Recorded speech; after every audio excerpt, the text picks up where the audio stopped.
We believe in a community-centered approach to AI. We're proving that the best AI is built by serving communities and not exploiting them.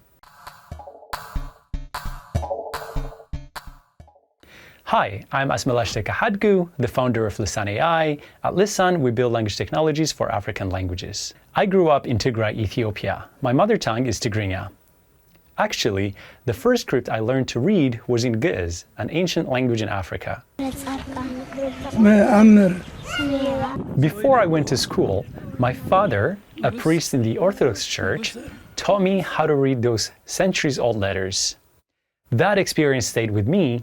It taught me that our languages are more than just tools for communication. They are living connections to our history and identity. I'm working to bring that history into the future.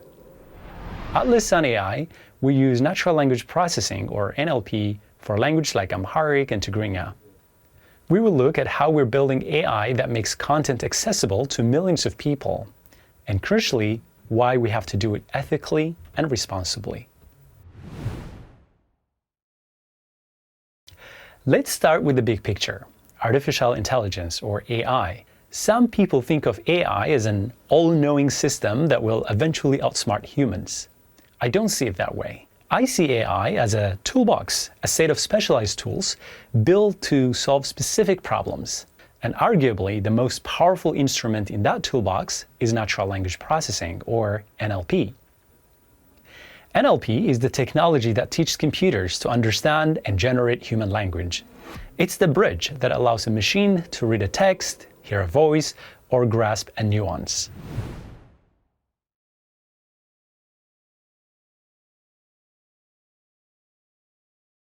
Right now, AI is a tale of two worlds. If you happen to speak English or German, this technology looks like magic. But for billions of people, speakers of Amharic, Tigrinya, Kiswahili, and many more, that magic simply doesn't work. Ask why, and most researchers will give you the easy answer. There isn't enough data. But that misses the real story. The real challenge is the digital ecosystem. English AI stands on the shoulders of giants.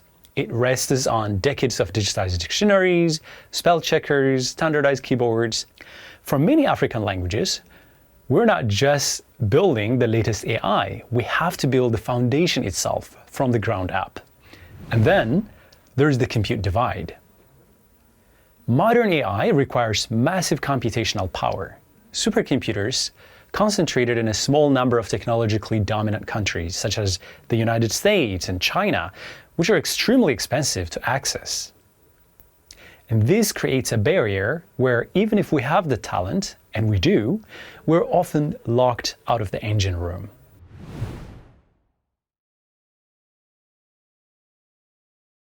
Building AI for languages such as Amharic and Tigrinya presents some fascinating research and engineering challenges.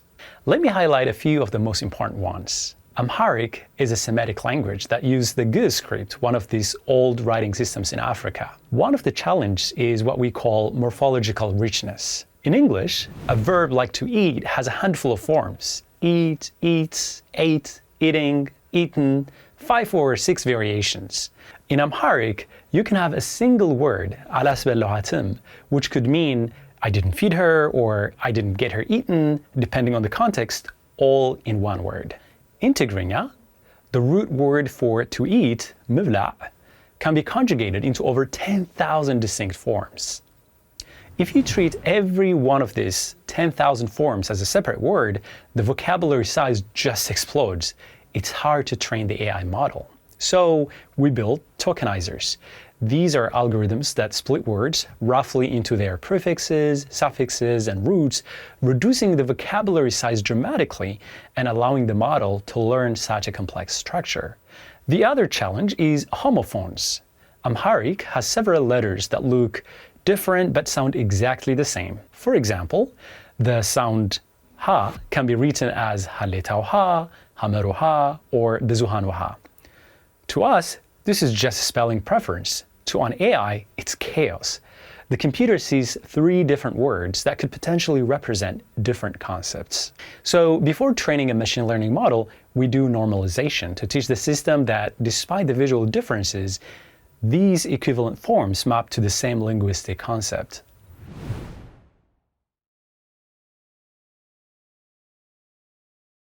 Let me give you a concrete example: the Parliament Speech Explorer.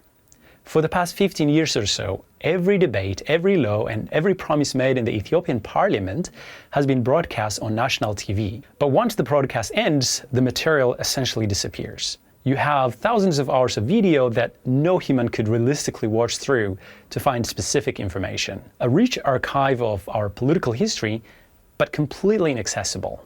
So we built a system to change that. We transformed static video into searchable data. This makes it possible to search for sound bites and fact-check for quotes from this archive. The system uses Lesan AI's automatic speech recognition system, and it's transcribed using Lesan's machine translation from Amharic into English. Now, a journalist or citizen can simply type a keyword like the Nile and find every single time that topic was discussed, exactly when and by whom. A user logs in and types a keyword, let's say Tigray. Instantly, the system pulls up every single instance where that word was spoken in Parliament. But the real game changer is the cross-lingual search. Because we integrated our machine translation system, an investigative reporter can type a query in English, and the system will surface the relevant moments in the Amharic audio. In other words, it breaks the language barrier for investigative work.